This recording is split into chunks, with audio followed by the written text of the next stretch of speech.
When Cardi B made the leap from reality star to rap star, she became the loudest voice in the room. She dominated the charts, set trends in fashion, and gave us some fun catchphrases.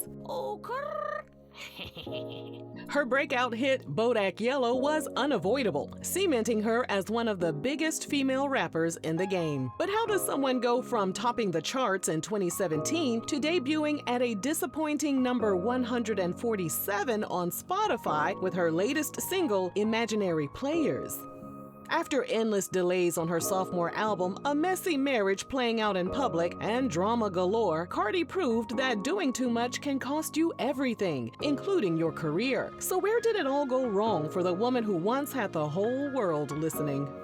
Before Cardi comes in here and calls us some roaches for being all up in her business, she bet the hell not bring her ass up in here with that mess. Don't forget to scoop up something to munch on at rrgsnacks.com, our online concession stand that has an assortment of Applewood smoked bacon jerky, freeze-dried goodies, and butter toffee peanuts.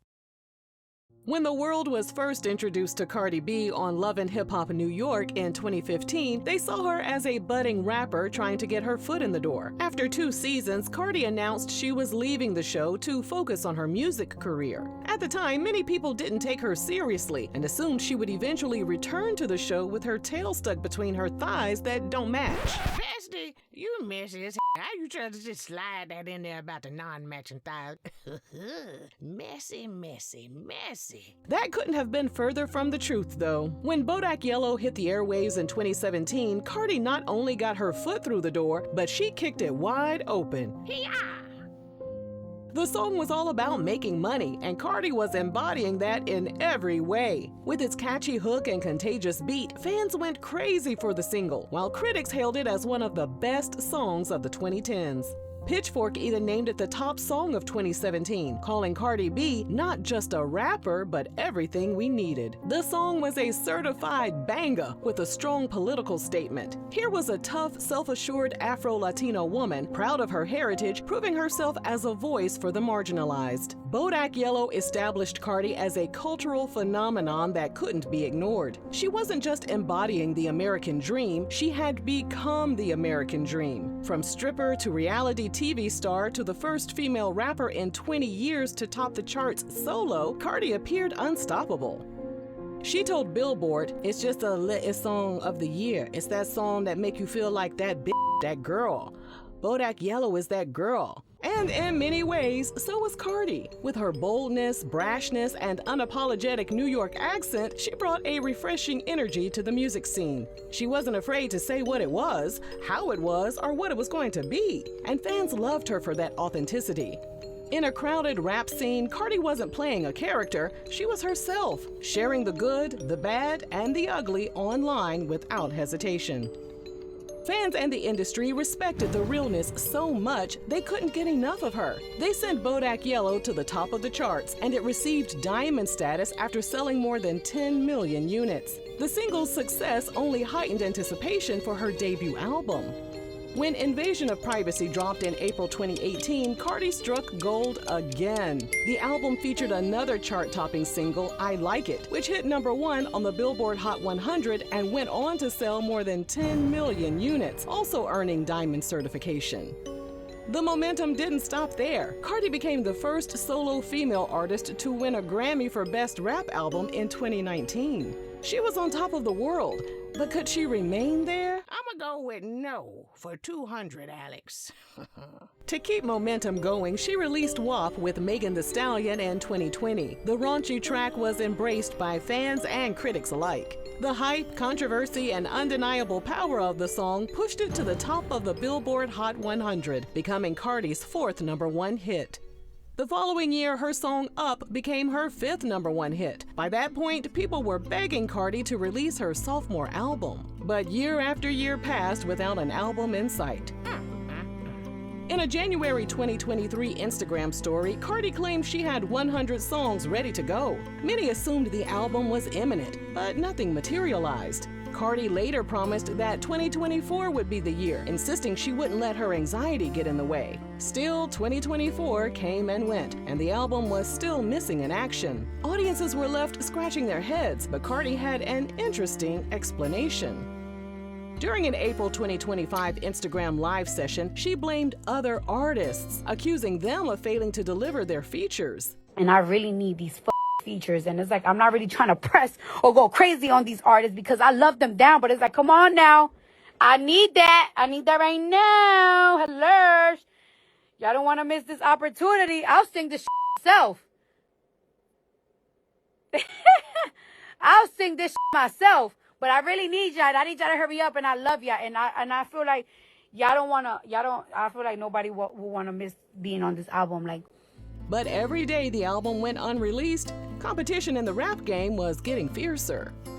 A whole field of female rappers like Megan Thee Stallion, Lotto, Ice Spice, Glorilla, and Sexy Red started dominating the conversation, and they were just as bold and fearless as Cardi. Now, why the hell was Cardi letting such a prime opportunity slip away?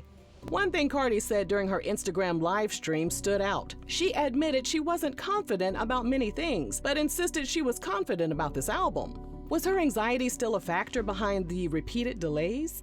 If so, she wouldn't be the first artist to struggle with releasing a follow-up after massive initial success. There's even a term for it. It's called Difficult Second Album Syndrome, also known as DSAS. The pressure to match or surpass a blockbuster debut can trigger intense anxiety and self-doubt, often leading to repeated delays. As the industry saying goes, artists have a lifetime to create their first album, but only a year or two to craft the second. Cardi was already years beyond that timeline.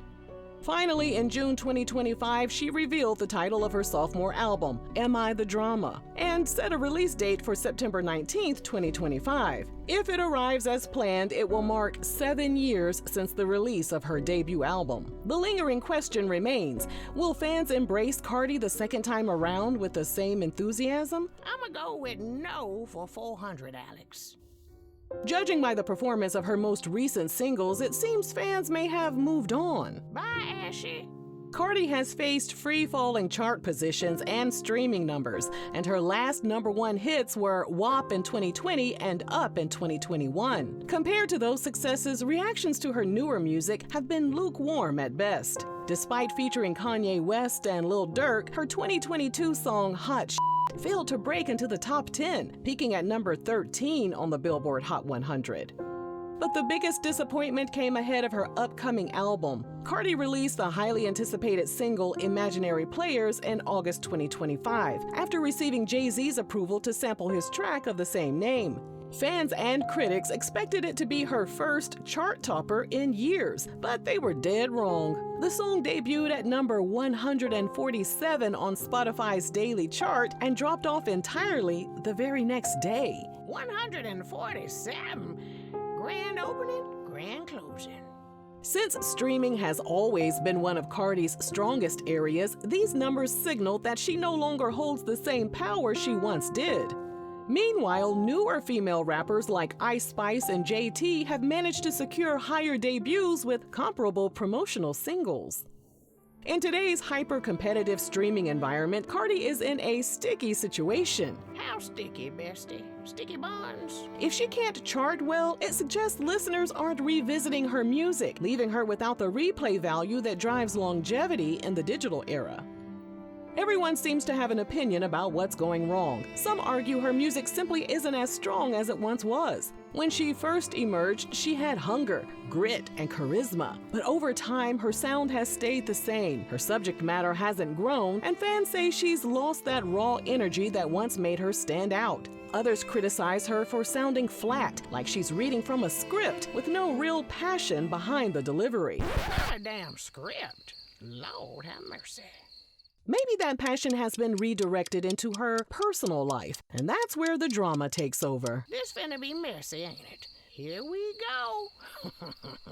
Here we go. More often than not, Cardi has been her own worst enemy, with her social media presence and personal drama overshadowing her music. They say it all begins at home. And to describe Cardi's relationship with her now on-again, off-again husband Offset as tumultuous would be an understatement.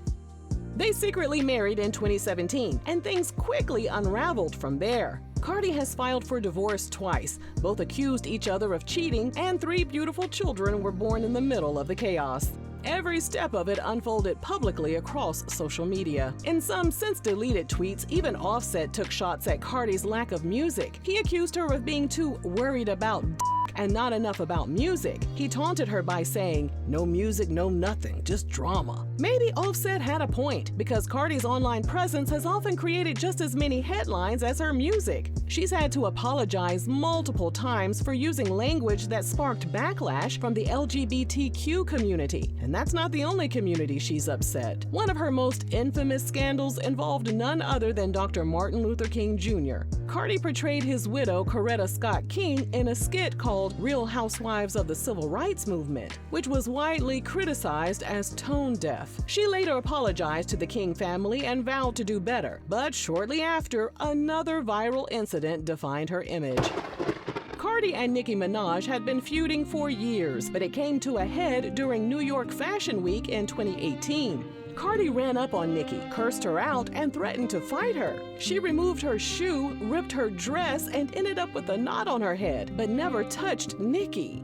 Their feud continues to this day. Wait a minute, run that back. You say she never hit her, but she ended up with a knot on her head? Did Nicki hit her? Did Nicki touch her? Somebody touched her, or did the shoe that she took off hit her in the head? I need some more details on that. Then came the strip club case. According to TMZ, Cardi allegedly ordered an attack on two bartenders, accusing one of sleeping with Offset. The woman claimed Cardi also harassed them online. Why not beat Offset ass? Don't make no kind of sense at all. What you going after the woman for? The drama didn't stop there. Cardi has feuded with JT, blogger Tasha K, and her own damn fans. If someone posts a comment she doesn't like, she fires back and won't stop until she has the last word. While some defend this as her staying true to herself, others argue it makes her look insecure and petty. And bored. Don't forget bored, because baby, while you writing clapbacks, you could be writing hooks. Okay, for some damn music. Talking about you got 100 songs. Child, please tell that lie to somebody else. Over time, audiences began associating Cardi more with controversy than with her artistry, and that shift hasn't always worked in her favor. Cardi isn't just facing waning public interest and a damaged public image, she's also dealing with a completely different music landscape. Today, TikTok drives the rap industry. A single snippet of music paired with a catchy dance or short video can generate millions of views, push an artist into the mainstream, and even secure bookings. This shift means an artist has to be more than just skilled with bars and appeal. They also have to be content creators. Music now has to be built for social media first. On top of that, what worked 7 years ago doesn't cut it today. In the fast-moving music industry, that's practically a lifetime. With audiences developing increasingly short attention spans, this spells trouble for someone like Cardi. Because listeners crave newness, Cardi has to be careful not to drag old baggage into her upcoming album. The songs WAP and Up will be included on her sophomore album. They're several years old, and audiences have already played them out. With the inclusion of those old songs on her upcoming new album, critics are wondering if Cardi is stuck in the past and unable to create a fresh sound, fueling speculation that she might be past her prime. Commenters pointed out that her style feels dated and more reminiscent of 2018 than 2025. For instance, samples like the one used in Imaginary Players aren't as dominant in today's rap, making her approach feel a bit out of touch. Another challenge is the way success is measured. In 2018, album sales carried more weight, but today, singles and streaming dominate. That raises the question of whether Cardi is releasing her album at the wrong time, when it's unlikely to achieve the cultural impact of her debut. While Cardi seems stuck in a holding pattern with fans demanding an album, her timing feels years too late, and other female rappers have been consistently delivering what the audience wants. Is Cardi stalled while the rest of the rap world is moving full speed ahead? Only time will tell once her sophomore album finally drops. If her sophomore album finally drops. Cardi was once the underdog who couldn't miss. She delivered hit after hit, collected accolades, and built a massive following on grit, game, and charisma. Now she stands at a crossroads. With her long-awaited sophomore album finally appearing within reach, she faces the pressure of her own legacy and the fear of not being able to match it. Will Cardi B fade into a footnote in rap history? Or can she stage one of the biggest comebacks the industry has seen in years? September 2025 may finally give us the answer. Besties, do you think Cardi needs to hang it up, or does she still have a shot at dominating the charts once again? Let us know your thoughts down below. And thanks for watching your favorite YouTube channel. I know that's right.